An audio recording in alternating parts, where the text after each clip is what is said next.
Here we go. Yes. Thank you all. Thank you all. Well, first, I also would like to say thank you for your patience. This has been a very big day, very big day. Thank you, Wells. Thank you, all the Ravinia trustees that are here, and thank you to the Historical Society for allowing me to stand here once again and make declarations that I will have to answer to at some point. One thing I will say is that today, I must say I was blindsided by the experience. All day, there have been two entities doing war. There is a small boy who was born in 1952 to a family of 12 potato pickers, to her mother who would, at the drop of a hat, go into a religious ecstasy and prayer that was always mingled with an incredible sort of pain and defiance. And then there were very few white men that she gave any quarter to.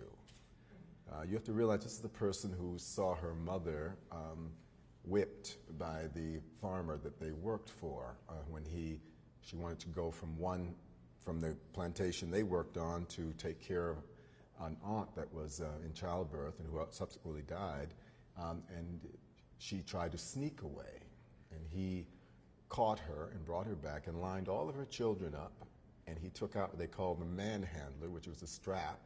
Now, you've heard the stories, but I'm telling you what happened to me today, and how he whipped her in front of them, and how my uncle Captain, whose name I never understood what his real name was, had a broken hand for the rest of his life because at 8 years old he tried to stop the man from, sounds like Uncle Tom's Cabin, doesn't it?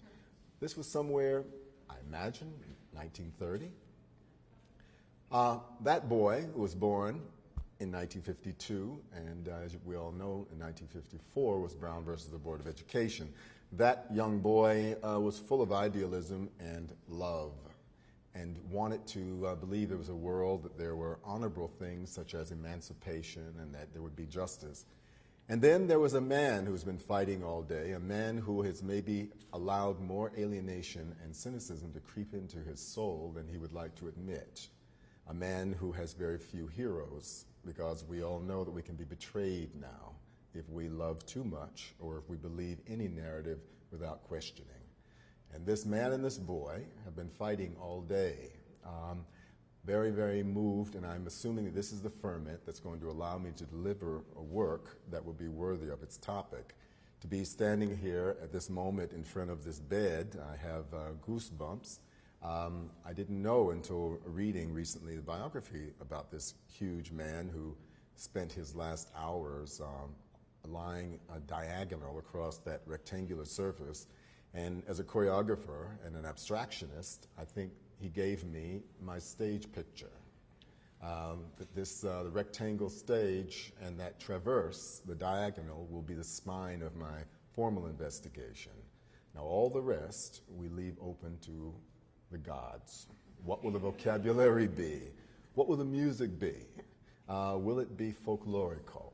Will it be new music written that, as I said to Wells, we have to be very careful because there's plenty of corny corners that we want to avoid. Can we talk about time and place through the way people speak and the way people sing? So, live singers, all of these things. So this man and this boy who have been fighting all day want to come together and actually deliver something that's going to take this 11-member modern dance company on a journey that people can actually see themselves in.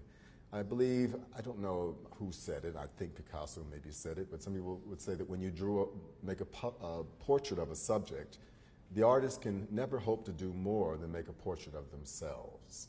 Now, my art right now is rooted very much in the investigation of this community, this multiracial, multicultural community that I have gleaned and pulled together over 25 plus years.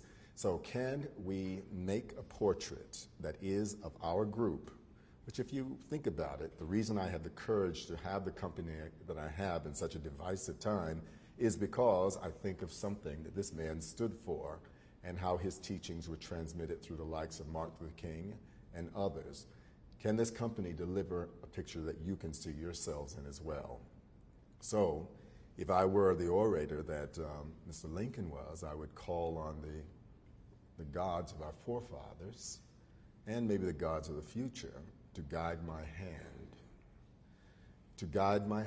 and keep me on the right path, not afraid to fall down, but afraid to lie, not afraid of too much truth, but afraid of cynicism and coldness, not afraid to fail,